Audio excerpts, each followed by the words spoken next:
Gente, boa noite a todos, sejam muito bem-vindos.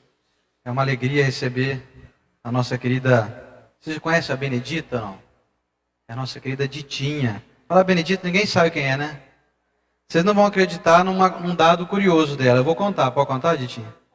Vocês sabem quantos anos faz que ela faz palestra? Vocês não vão nem acreditar. Porque olhando para ela, vai parecer que é a idade dela. Faz 48 anos que ela faz palestra. Não dá para acreditar nisso. Sabe como que ela começou? Na catequese da Igreja Católica, com 12 aninhos de idade. E está aqui hoje, essa jovem senhora que ela não teve vergonha de revelar a idade, porque com 60 anos, mas parecendo uns 45, parece que a idade dela é 48 anos, ou menos até. Mas além disso, além da Ditinha ser essa excelente expositora, que vai trazer para nós um conteúdo sempre muito rico, ela que viaja o Brasil todo fazendo palestras, é a nossa amiga querida que sempre nos recebe com muito carinho lá na cidade dela, lá em José Bonifácio, quando lá nós estamos. Então, ela é dirigente do Grupo Espírita Amor e Caridade, lá de José Bonifácio, ela é advogada, comerciante, funcionária pública, casada com o nosso amigo que está ali do lado, o José Altair, que veio conferir, né, Zé, se ela está fazendo tudo certinho aí. Mãe de 2 filhos e avó de 4 meninos. E o tema da palestra hoje vai ser muito rico, pode acreditar. Que queres que eu te faça? Ditinha, a casa é sua, seja muito bem-vinda.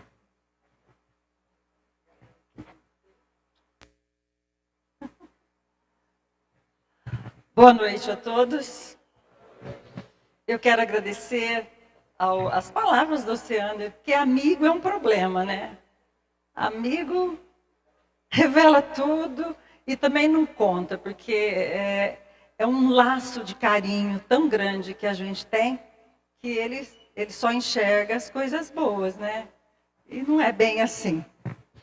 Mas eu quero agradecer aos dirigentes da casa pela oportunidade de retornar aqui, retornar a esta casa tão importante no movimento espírita da nossa região, dedicada ao trabalho, ao estudo, ao conhecimento que nos ajuda neste caminhar do qual todos nós estamos inseridos, buscando trabalhar, conquistar a nossa evolução.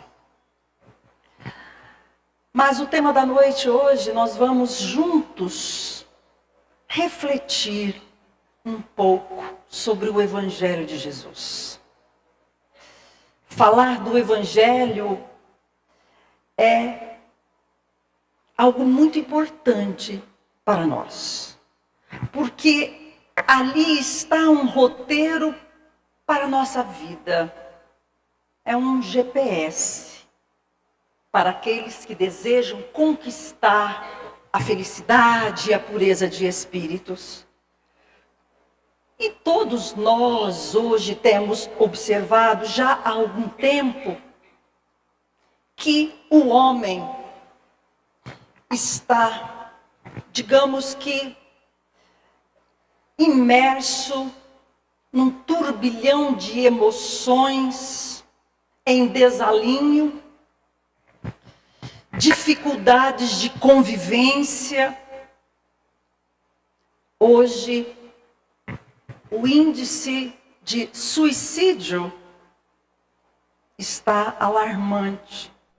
A cada 40 segundos, uma pessoa comete o suicídio. Portanto, desde que nós iniciamos esses alguns minutos, provavelmente, algumas pessoas já buscaram esta saída equivocada. Pessoas hoje com dificuldades para dormir, para controlar as suas emoções. E por notícia dos nossos amigos benfeitores espirituais, nós sabemos que estamos passando por este momento, que já começou há algum tempo, este período de transição, do qual todos nós seremos levados ao êxtase de dificuldade. Não é um êxtase buscando a luz, não, mas um êxtase porque teremos dificuldades de compreender, de viver e de nos conhecer também. E diante de tudo isso, nós temos buscado ajuda. Nós temos buscado este auxílio. Muitos buscam na casa espírita ou em outros lugares, desde quando o nosso doce Rabi da Galileia aqui esteve também. As pessoas naquele momento também o buscavam, porque queriam libertar-se deste incômodo, das suas dores, das suas dificuldades. Mas de que forma nós temos pedido por nós? De que forma nós temos enfrentado as dificuldades que nos acomete? O que é que nós pedimos a Deus nas nossas orações? Tem uma história de um sábio, que ele caminhava com os seus alunos, com os seus discípulos, por uma estrada tortuosa. E de repente eles viram um homem que estava com o seu carro atolado. E este homem de joelhos orava, pedia ao alto que o ajudasse naquela situação.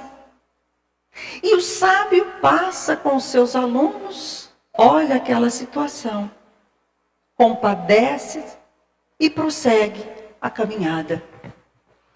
Mais alguns quilômetros, outra situação idêntica. Outro homem que também tinha o seu carro num atoleiro. Só que este, diferente do primeiro, esbravejava, praguejava, mas estava lá tentando de todas as maneiras retirar o seu carro. O sábio pediu então que os seus alunos, os seus discípulos, ajudassem aquele homem. E eles ajudaram e rapidamente tiraram o veículo e o viajante prosseguiu a viagem. Mas os alunos ficaram intrigados. E perguntaram para o sábio, mas olha, explica melhor isso para nós. Porque o primeiro homem era um crente sincero, estava ali orando, e nós não o ajudamos. Mas esse segundo esbravejava, gesticulava, e o Senhor pediu que nós o ajudássemos. Por quê? E o sábio rapidamente respondeu, porque o primeiro aguardava que Deus resolvesse o problema que a ele competia resolver. E o segundo, por ignorância, estava assim, praguejando, mas ele estava fazendo o trabalho que a ele competia. Então, como é que nós reagimos hoje diante da vida, diante dos nossos problemas? E para nos ajudar nessa reflexão, nós vamos buscar em Marcos capítulo 10, versículo 46. E ele narra, o apóstolo, que quando Jesus saía de Jericó, uma multidão o seguia. E estava na estrada por onde ele iria passar um homem cego de nascença, de nome Bartimeu. Ou melhor, não tinha nome. Porque Bartimeu, a palavra Bar, em hebraico, ela quer dizer filho.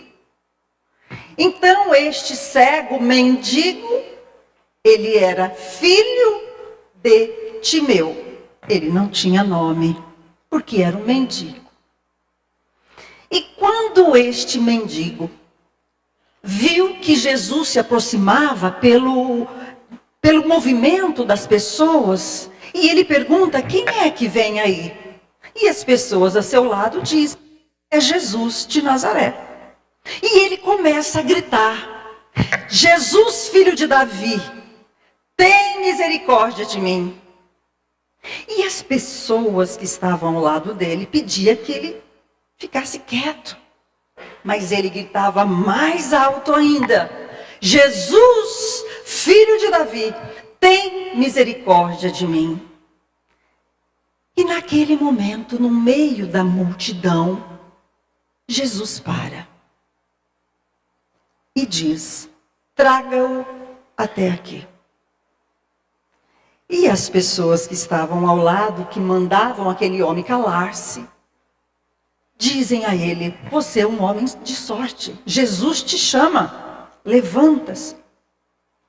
E este mendigo levanta-se, tira a capa. Que capa é essa?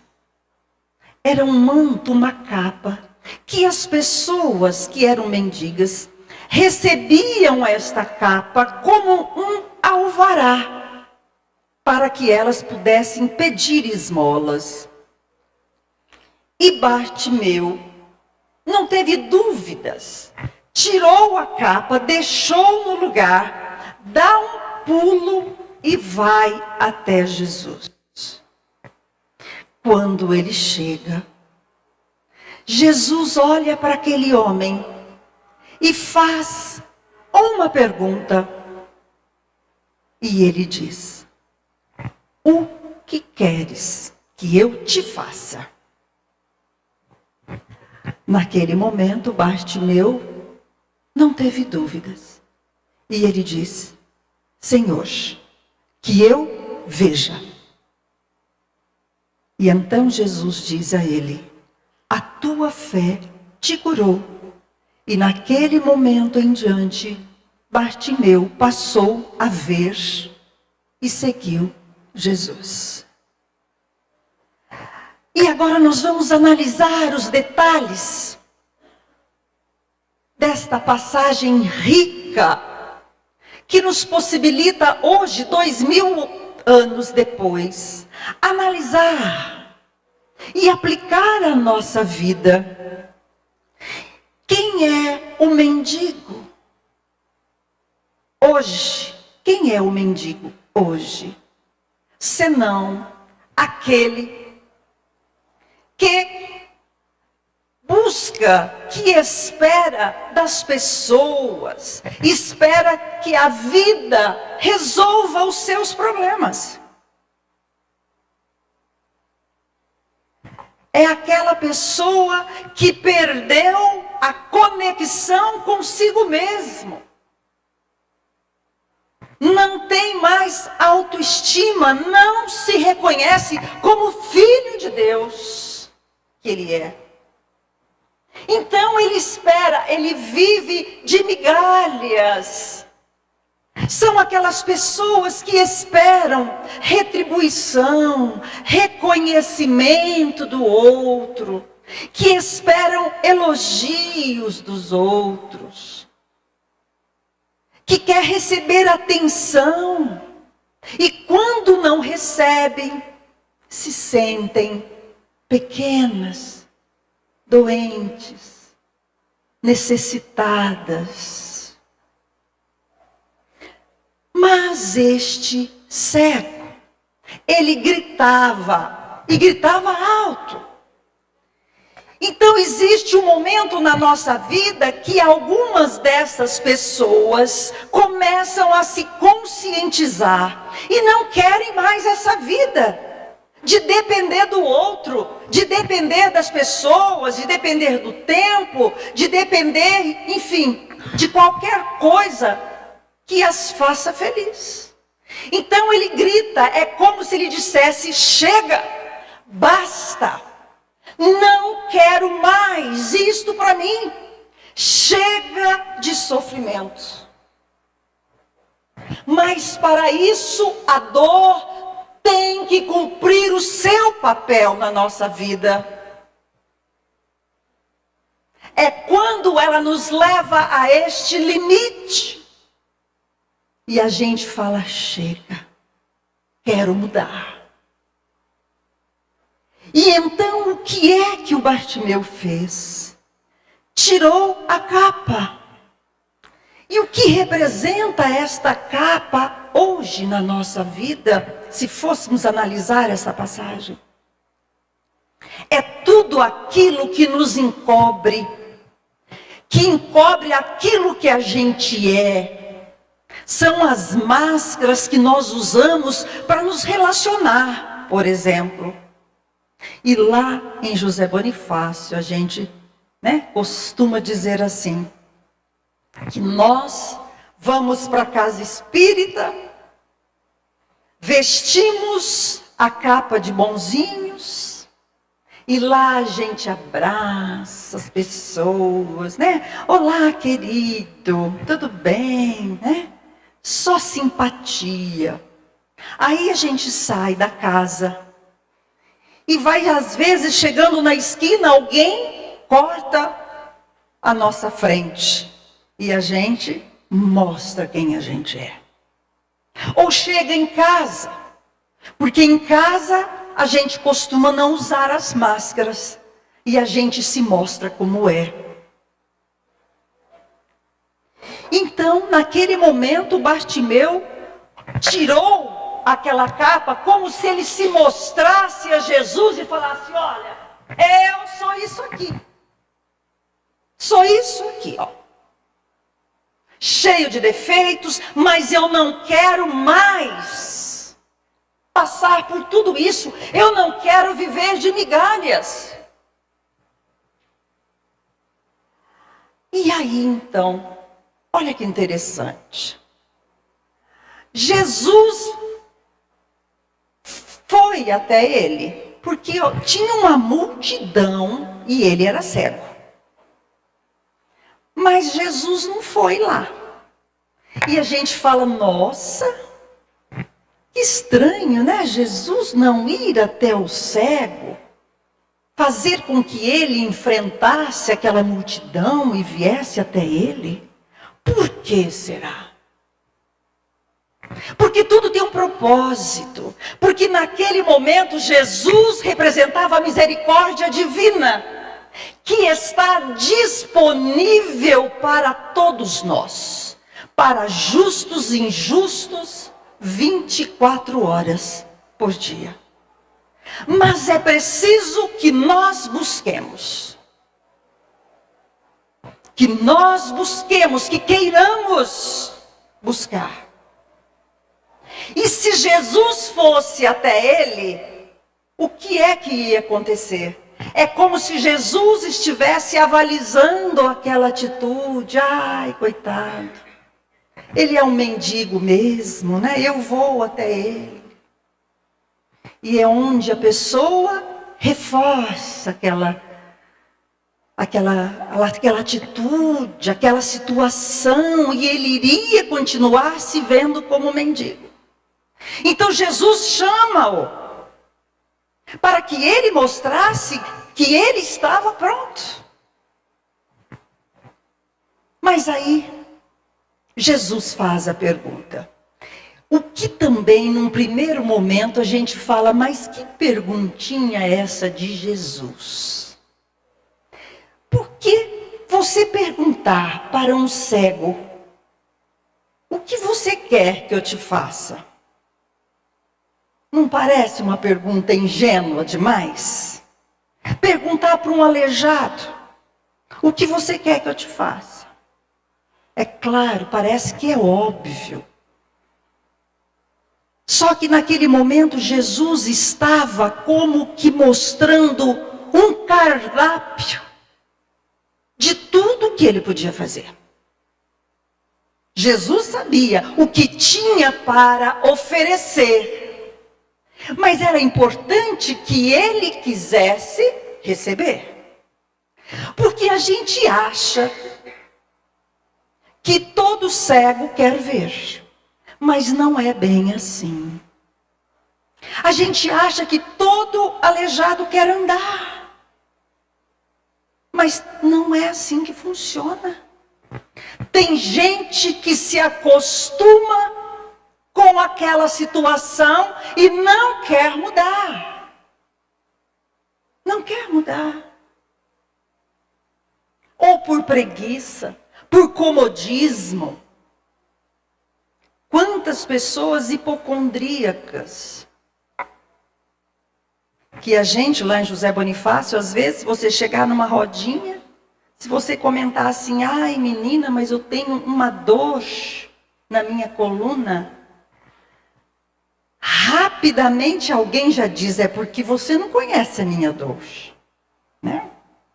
Então a gente gosta, alguns, daquilo que tem.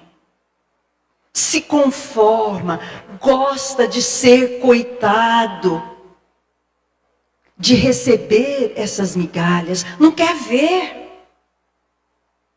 Vejamos nós, quantas coisas, quantos vícios que possuímos, e desde quando estamos sendo alertados pelo Evangelho, e nós não mudamos, a gente não quer ver.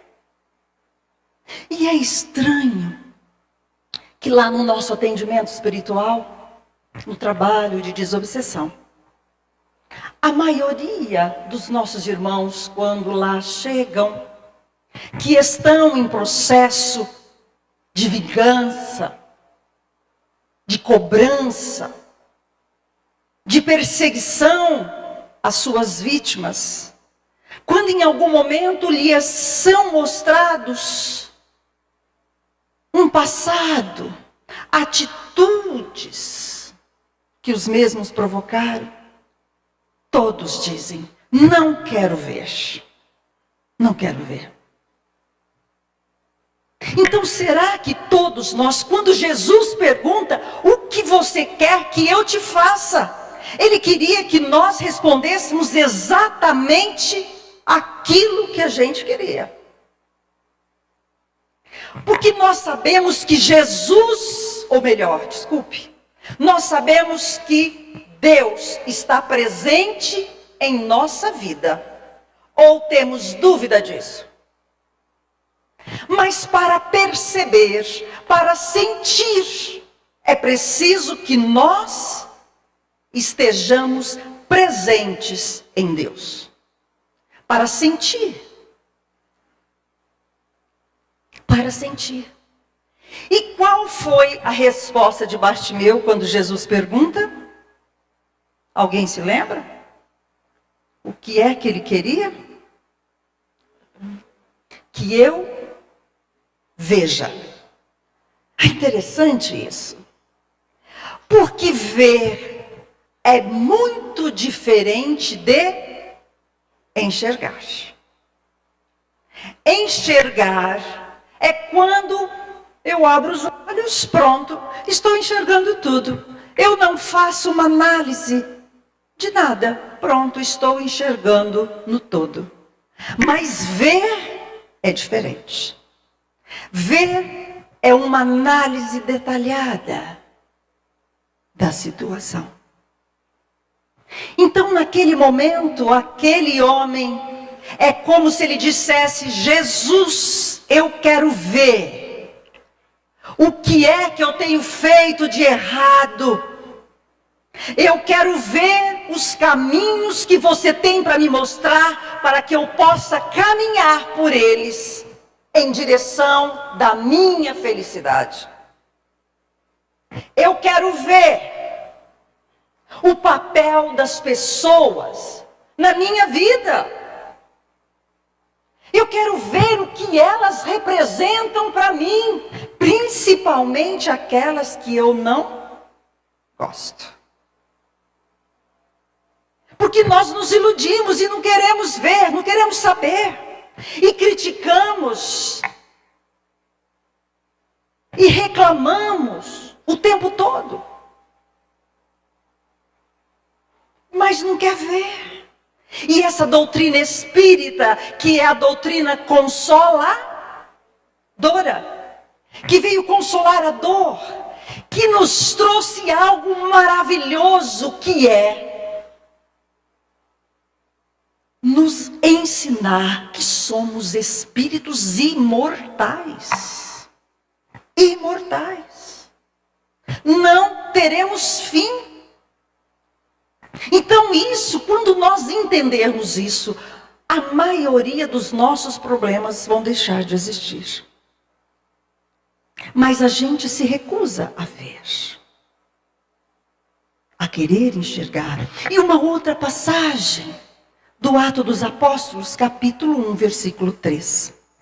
Estava indo João e Pedro para o templo Formosa para orar, por volta da hora 9, 3 horas da tarde, mais ou menos. E naquele momento eles estavam colocando um homem coxo, aleijado de nascença, na porta do templo para pedir esmolas. E quando este homem vê que Pedro e João estão entrando, ele pede a esmola. E olha que interessante, naquele momento Pedro e João dizem para ele: olhe para nós. E aquele homem aleijado olha, esperando, alguma coisa que viesse ali, provavelmente vai vir uma boa quantia. E eles então analisam aquela situação e Pedro responde: não tenho ouro nem prata, mas o que eu tenho, isso eu te dou. Levanta e anda, a tua fé te curou. E ele vai dar a mão para aquele homem, ajuda-o a firmar-se, e quando percebe que os seus pés estão firmes, este homem sai saltitando e entra no templo para orar. Interessante, porque naquele momento Pedro e João também fazem uma análise da ficha daquele homem e percebem que a dor já tinha cumprido o seu papel, que ele estava pronto para receber das mãos da misericórdia divina tudo aquilo que ele precisava. Porque tudo aquilo que nós precisamos vai nos ser dado. Isto o Evangelho fala. Mas não aquilo que queremos, que tem diferença. Tem ou não tem? Tem. Porque tem uma passagem no Evangelho que diz assim: qual filho que pede pão ao pai e o pai lhe dá uma serpente? Imagine Deus, o que é que nos daria? Então, se nós estamos pedindo alguma coisa ao alto, Ele vai analisar sim, e Ele vai nos dar o pão, porque Ele sabe a diferença do pão e da serpente, mas nós não sabemos. E muitas das vezes nós brigamos e pedimos a serpente. Pedimos aquilo que vai nos infelicitar mais tarde. E brigamos, esperneamos quando não somos atendidos. Mas ainda bem que Ele sabe. E Ele vai nos dar tudo o que a gente precisar. Então vejamos nós, que com tudo que nós já aprendemos com os profetas, nós estamos aprendendo há mais de 6.000 anos. Com a primeira revelação, aprendemos com Jesus, aprendemos agora com a terceira revelação. Mas nos negamos a andar, a dar um passo para mudar. Então Jesus, quando fala o que você quer que eu te faça, Ele não quer dar esmolas para nós. Ele não quer curar sintomas. Ele quer curar as deficiências da alma. E é para isso que a dor se faz presente em nossa vida. É esse o papel. Por que é que nós adoecemos?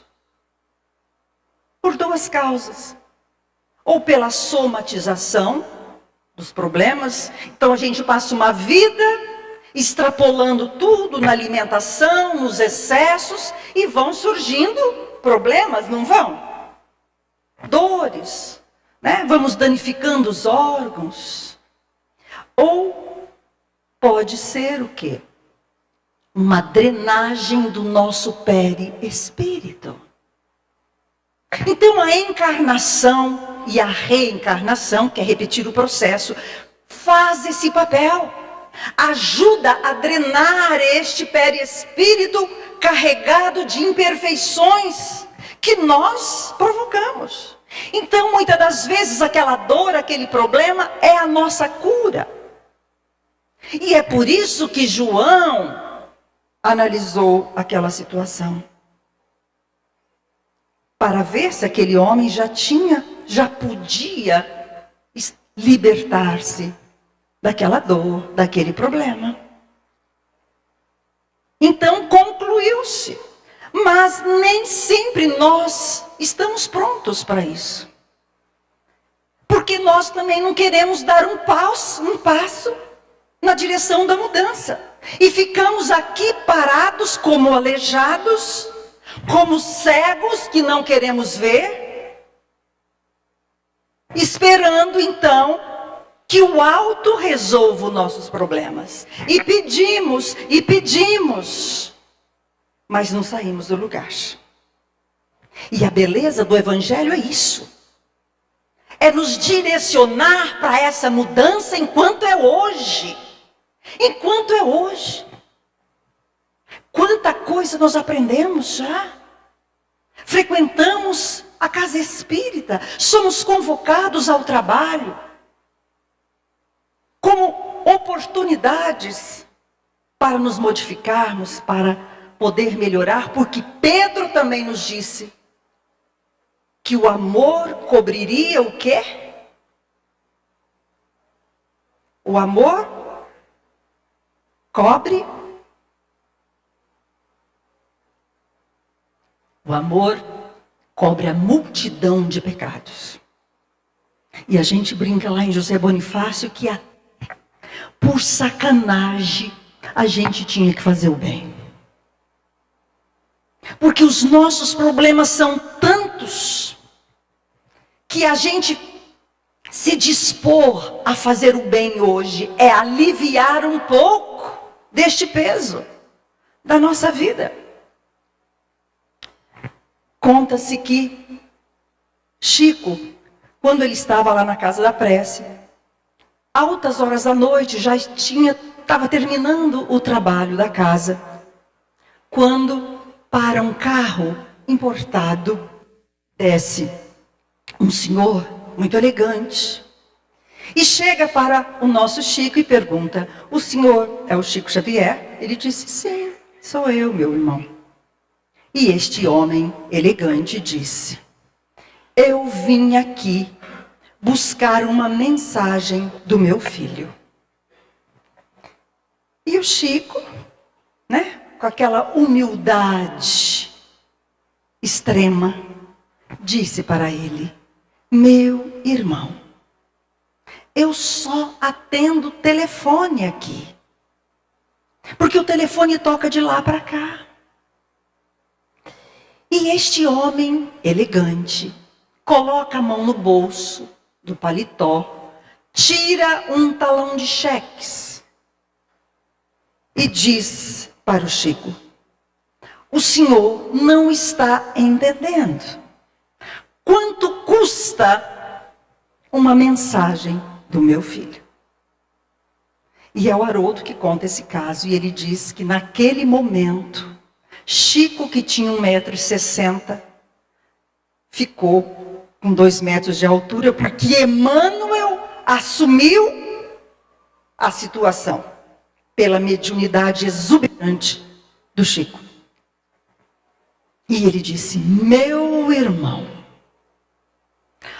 o Senhor viciou o seu filho, dando tudo o que eles queriam, não ensinou-os o valor do trabalho, não despertou laços de afeição, e o seu filho perdeu a vida em uma motocicleta. E o Senhor, não contente, viciou o seu segundo filho, que agora está processando o motorista do caminhão pela morte do seu filho que estava embriagado, pelos excessos de tudo aquilo que o Senhor proporcionou a ele. E agora o Senhor vem aqui, querendo novamente viciar corações puros com o seu dinheiro. Pois saiba que isto aqui não é possível. E aquele homem sai com seu carro em alta velocidade. E a gente fica aqui pensando com os botões. Se este pai tivesse pedido: Jesus, que eu veja a melhor forma de educar os meus filhos, que eu veja como me comportar diante da infância, da juventude, exercendo a missão de pai. Será que esses dois filhos não estavam talvez ali, ajudando na administração dos seus bens? Então pedir para ver, meus amores, é preciso ter coragem para enxergar a si mesmo. Preciso ter coragem para ver aquilo que somos realmente, sem máscaras. E aproveitar todo este manancial de informações que nós estamos tendo para mudar, para dar passos de mudança. Mas muitos de nós também dizemos, é muito difícil. Porque a gente se acostuma com as coisas. E a gente fica como se tivesse preso, né? No lugar, não quer sair. Tem até uma historinha rápida, que é de um homem que ele estava no deserto, e ele precisava abastecer o seu carro, quando ele viu um posto de gasolina, e ele foi até lá, e quando ele foi chegando no posto, ele ouviu que tinha um cachorro ali, que uivava e gemia muito.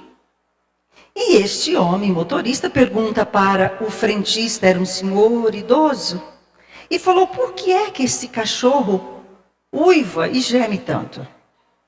E o frentista diz: é porque ele está em cima da tábua. E o motorista falou: mas o que tem na tábua? E ele falou: é que na tábua tem um prego.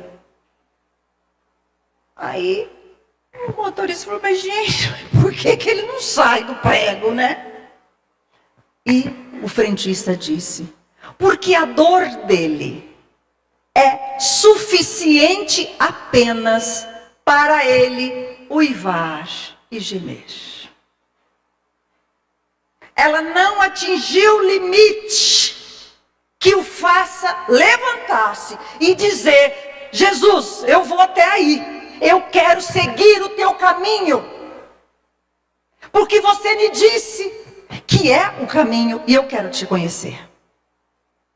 Então assim somos nós muitas das vezes. A dor ainda não está suficiente, não cumpriu o seu papel. E nós vamos então encontrar um plano que vai nos ajudar hoje, século 21. E nós vamos buscar lá em Paulo Estevão. Quando Saulo, ainda Saulo, não Paulo, estava começando o seu trabalho de modificação, havia retirado as escamas fictícias dos olhos e estava vendo. E ele então desanimado, porque fora abandonado pela família, pelos amigos. E ele, em um momento de tristeza profunda, ele pede a Jesus que, pela misericórdia, lhe mande um consolo. E naquele momento ele se recosta numa gruta. E ele diz, não sei se no corpo ou fora do corpo, mas ele recebera uma visita espiritual da sua noiva Abigail e de Estevão.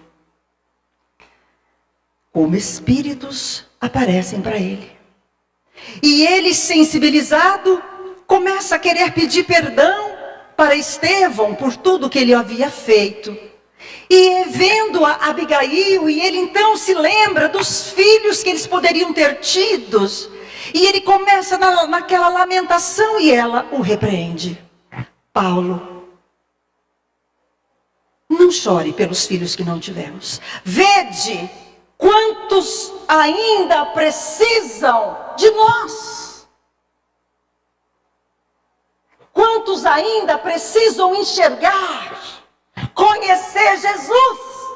Você é o vaso escolhido, Paulo. Prossiga. E ele então, um pouco mais forte, primeira pergunta: como eu faço para conhecer os desígnios de Deus? E ela lhe dá a primeira resposta do plano de ação. E ela diz: ama. É preciso amar, Paulo. Porque quem ama enxerga mais longe e é capaz de enxergar os planos divinos que a vida nos mostra. Tem um provérbio chinês que diz assim, que qualquer um pode pegar um fruto, abrir este fruto e contar quantas sementes tem no fruto. Dá ou não dá para fazer isso? Abre uma laranja, você conta quantas sementes. Ok? Mas ninguém consegue abrir uma semente e contar quantos frutos há nela. Somente quem ama consegue isso. Porque é assim que Jesus nos olha. Ele não enxerga as nossas deficiências, os nossos vícios, mas ele enxerga as nossas probabilidades, as nossas potencialidades. Seremos bons. Vós sois deuses, ele dizia. Deixe brilhar a tua luz. Descruze os braços. Prossiga. E aí Paulo, quando escreve aos Efésios, capítulo 5, 14, ele diz aquela frase: desperta, tu que dormes, levanta-te dentre os mortos, porque Cristo te iluminará. Mas muitos de nós estamos dormindo em berço esplêndido, e somos capazes às vezes de dizer: se eu não evoluir nessa, tem outras, né? Deixa eu aproveitar minha vida aqui. Dessa vida nada se leva, né? Deixa eu dormir. E aí a dor chega, e vai chegando mais forte. E ele uma hora vai ter que levantar do prego, porque é assim. Então Deus sabe que você vai dar certo, que você vai ser espírito puro. Não tenha dúvida disso. E Eclesiastes capítulo 3, versículo 5, se não me engano, ele diz: há tempo para tudo debaixo do céu. Há tempo para todas as coisas. Porque ninguém de nós vai sair do universo. Porque se não tiver bom aqui, se não conseguirmos adaptar a terra regenerada, não tem problema. Vamos viver, se queremos descansar, dormir em berço esplêndido, vamos para um planetinha aí, né? Que vai se aproximar e que vai precisar de mão de obra para lá. Então ninguém se perde. E é por isso que Paulo falava, desperta, você que está dormindo, cara, levanta. Vamos. Ser feliz, deixa brilhar a tua luz. Você tem luz, então tira a tua capa. Mas eu falei que eram 4 propostas de Abigail. E eu só falei uma. E foi o quê? A primeira atitude? Amar. E aí, Saulo diz, sim, é verdade, Jesus mandava amar até o inimigo. Mas como eu vou fazer para atingir esses sentimentos? E ela dá a segunda resposta, trabalha. É preciso trabalhar. As coisas não caem de mão beijada. A gente leva aí, 60, 50 mil anos errando. E depois quer vir na casa espírita, tomar um passe, fazer um pouco de sopa e quer sair. Espírito puro, benfeitor, não é? Tudo precisa de trabalho. Precisa de trabalho. Por isso que Pedro falava, o amor cobre a multidão de pecados, gente. Vamos descruzar os braços, vamos aproveitar enquanto é hoje. Mas eram quantas respostas? 4, e eu só disse, eu já esqueci. A primeira era o que mesmo? Amar. E a segunda? Trabalhar. Se você quer ser um homem de bem, trabalhe para isto. Dê passos, caminhe em direção. Mas Saulo, então, assim como também nós falaríamos, nossa, mas o que fazer quando o desânimo vier? Porque a gente começa a fazer as coisas do bem e logo vem desânimo na gente. É a família que cobra, mas de novo você vai no centro, né? Vai fazer curso, vai assistir palestra de novo, né? E a gente fala, verdade, né? Estou cansado hoje, e vai desanimando, né? Vai desanimando. E ela responde então para ele, espera. Tudo tem um tempo.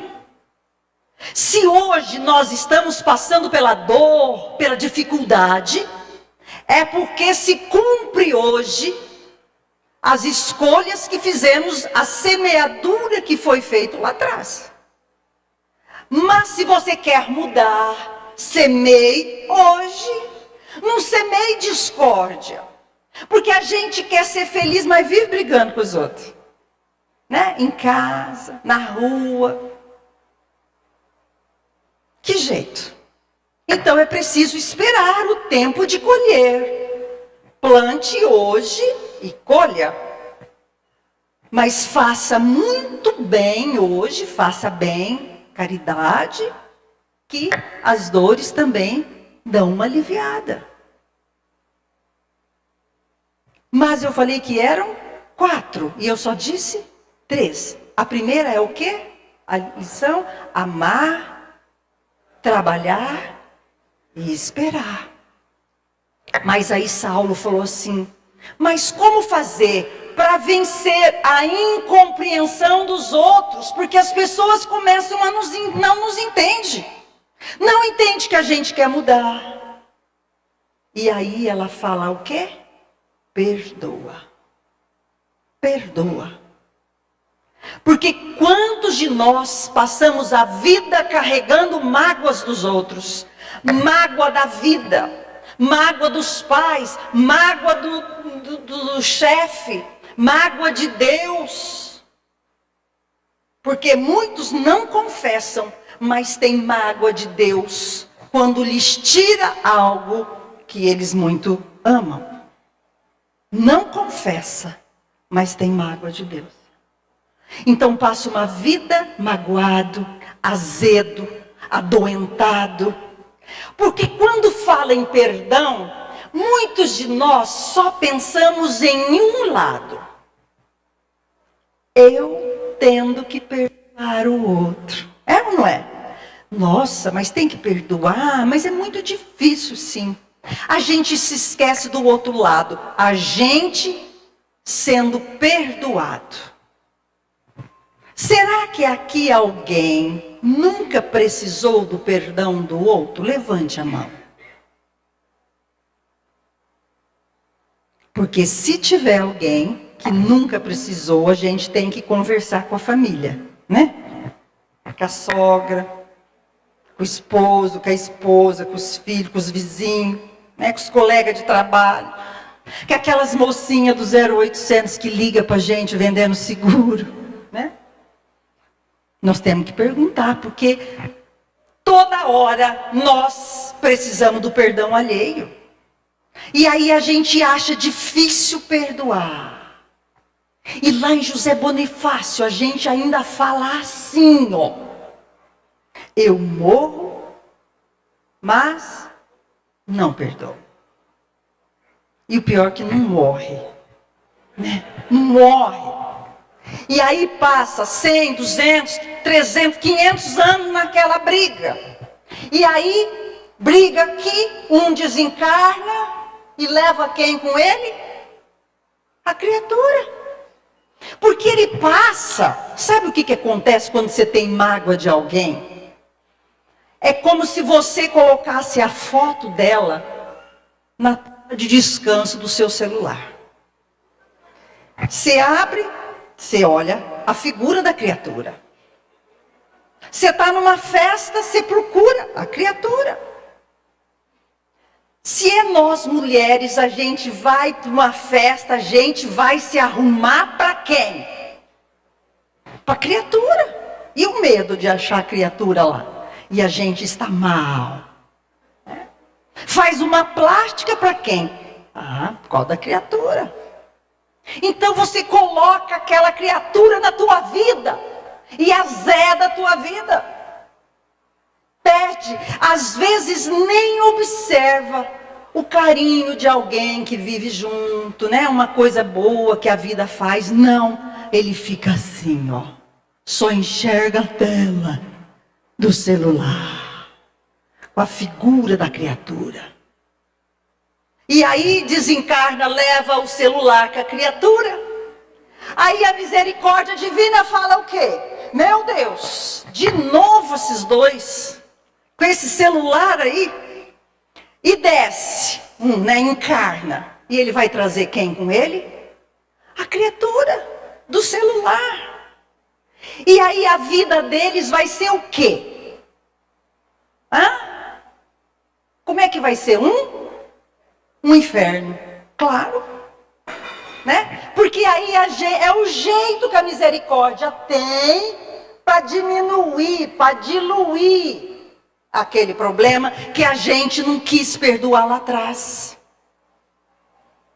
Então é opção nossa, por isso que Jesus falava, olha, filho, resolve logo essa pendência aqui agora, para não precisar pôr no celular. Resolve. Então perdoar não é fazer graça para o outro, não é para você. É preservar-se para não adoecer. Para que não fique milênios nessa pendenga. Coloca a nossa musiquinha ali. Que não fique milênios naquela pendenga de querer revanche. Ora como vítima, ora como agressor. E passa a vida infeliz. E é isso que a gente quer. É isso, pessoal. Então liberte-se. E é por isso que Jesus lhe pergunta, hoje, agora, o que você quer mesmo que eu te faça? e que Ele te encontre assim. Jesus, eu quero ver. Eu quero ver o que é que eu tenho que fazer para mudar minha vida, para ser melhor. Eu não quero mais ser este cego que passou essa vida toda do mesmo jeito. E eu vou dividir com você um fato da minha vida. Em 2016 eu sofri um acidente de bicicleta. Um caminhão me fechou e eu fraturei a minha perna direita. Fui para a cadeira de rodas, porque era uma fratura complicada, precisava cirurgia. E para não operar existia uma possibilidade: que estes ossos se recompusessem. Mas tínhamos que não mexer. Fomos para a cadeira. Agenda de palestra cheia. Na primeira semana, viagem. Fomos de cadeira de roda, viajando, trabalhando, dificuldade, né? Me sentia uma rainha, porque chegava nos lugares, né? Casas espíritas com escada em caracol, e subindo, né? As pessoas subindo, mas a gente estava lá. Um ano depois, fazendo uma palestra próxima de José Bonifácio, na volta, sofri outro acidente de carro. O carro deu perda total. E eu fraturei a perna esquerda. 10 lugares. Voltei para a cadeira de roda. Velha amiga, né? Nem tinha recuperado a direita. Voltei para a cadeira, mas também continuei a trabalhar. Nesse trabalhinho simples que é falar de Jesus. Também trabalho profissionalmente. Então, me sentia no dever de continuar o meu trabalho espiritual. E lá na casa espírita, num diálogo com uma entidade, mulher, chega com ódio na voz. Ódio. E ela, a médium, não conseguia encarar enquanto dialogávamos com ela. E ela dizia: eu não tenho as pernas. E fomos falar de Jesus para ela. Que perdoasse quem havia feito isso. E ela se volta-se para mim com todo o ódio que pôde. E me disse: você cortou minhas pernas.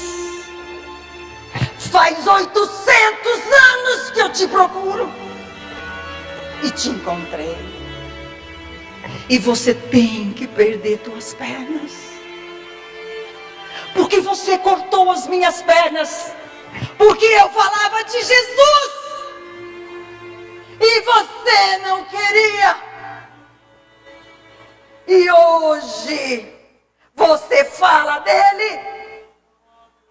Não é justo. Não é justo. Você tem que perder as pernas também.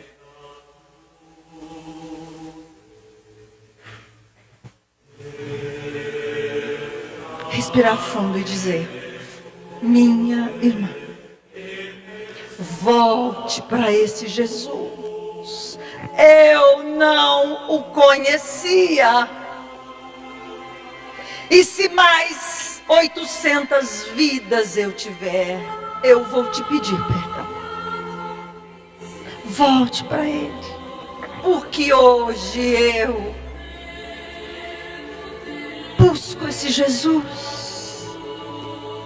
Ficar comigo é ficar em trevas ainda, porque eu sou trevas. Eu não sou luz. Você não merece mais ficar aqui.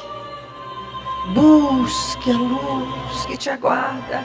Esse Jesus te espera de braços abertos como filho pródigo. Eu ficarei sim aqui e passarei por tudo o que me for destinado.